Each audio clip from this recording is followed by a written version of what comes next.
So last week we talked about how we could create an AI with a consistent face.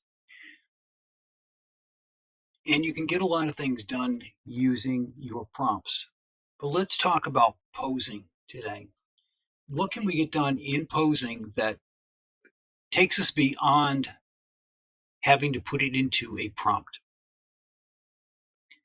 So as you can see here, this is open poses.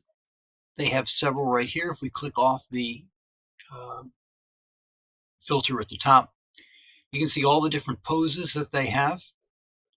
And you'll notice something about each pose. It has a wireframe as part of the pose.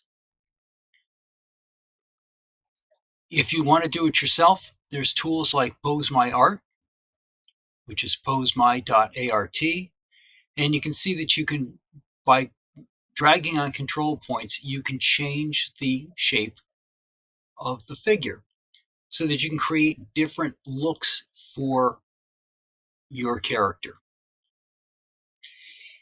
In addition, you can always go get a photograph of somebody posed the way you want, including yourself. So if you can't find a pose that you want to use, or if you're having problems generating a pose, you can always put yourself in that pose and then use that in Open Pose or DW. So what we're going to do here is this is just a stable diffusion.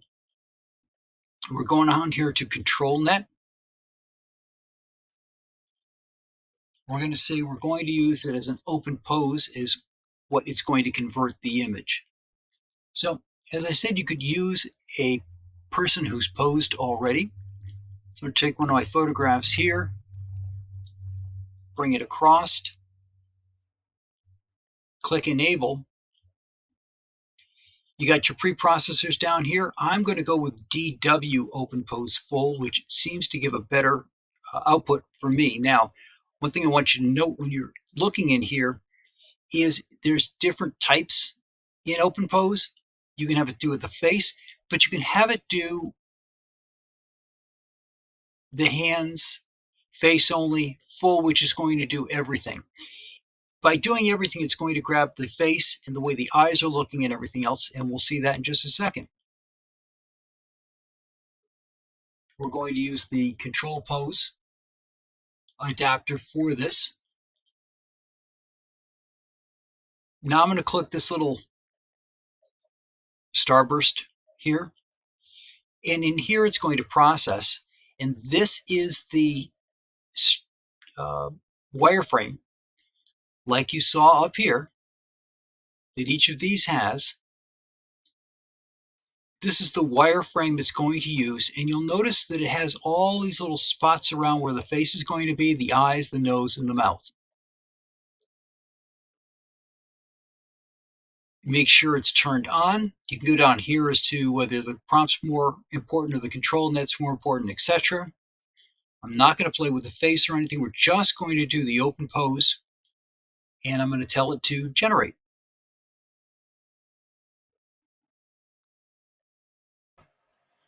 Okay, we got our image. Now, I will point out this is the second image. If you saw my prompt the first time, I just said a 20-year-old woman, and this realistic model decided to make her naked. But one thing that came through with that one that was kind of strange was she had a robe over her head. It had done an interpretation of the hair somehow and decided to put something on her head. Now you'll notice that it's not a perfect match, that her hands here were behind her head, and here you can see one hand, but it did a really good job of matching the pose, which was the whole goal here, right? We wanted this pose on this subject, and it worked.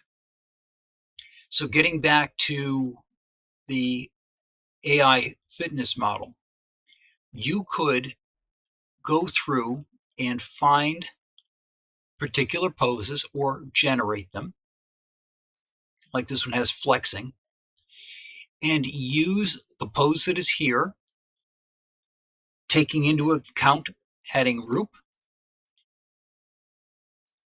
so that you could put the face in on the final image so that you've got that consistent look, and then put her in different poses so that you would keep the Instagram feed or whatever you were using it for fresh.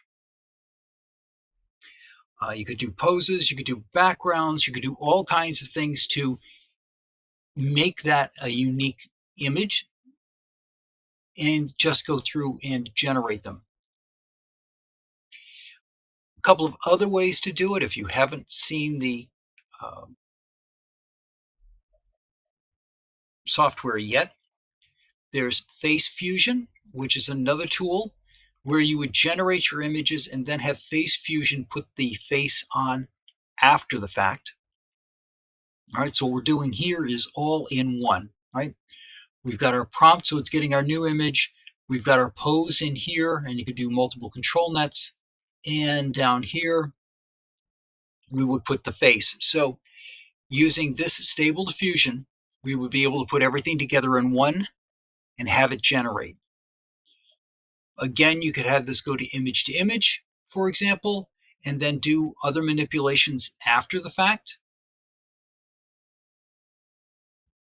rather than just sticking this in one place. So there's our image, and you'll notice down here we've got our Roop again, so we could put the Roop face in there.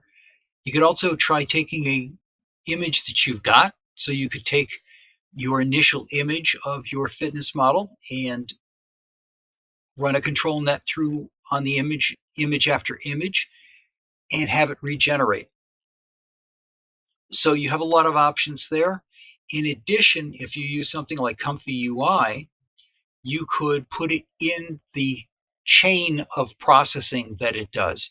Now, what I've noticed on Comfy is the DW pose doesn't work as well for me there as it is in here.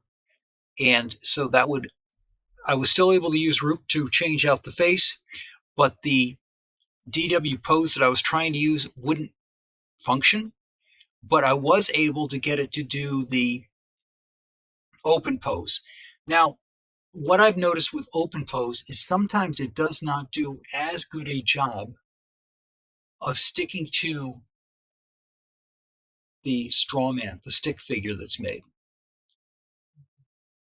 And you can edit it by hand, but with all the other tools that are out there, including things like Daz 3D that would allow you to create a three-dimensional version of something, this makes more sense to do it that way, or to pose yourself. But again, when you look at these type of poses, one thing you'll notice about them is while the structure of the bodies are different between male and female, the final image has nothing there, right? So it doesn't have hair, for example. There's no facial expression or anything on that pose. So what that gives you is it gives you a cleaner image for the open pose to work with, which should give you a better preprocessor result. And one thing you'll notice here in Stable Diffusion, it also saves out that preprocessor image, what it used to generate the image that you've got. So you've got something to save as you go along and see how it works out. Now you notice I use open pose. There's a whole bunch of other control types that you can use down here. And things like Pose My Art, you'll notice that they allow you to save things out into open pose, depth, canny, etc.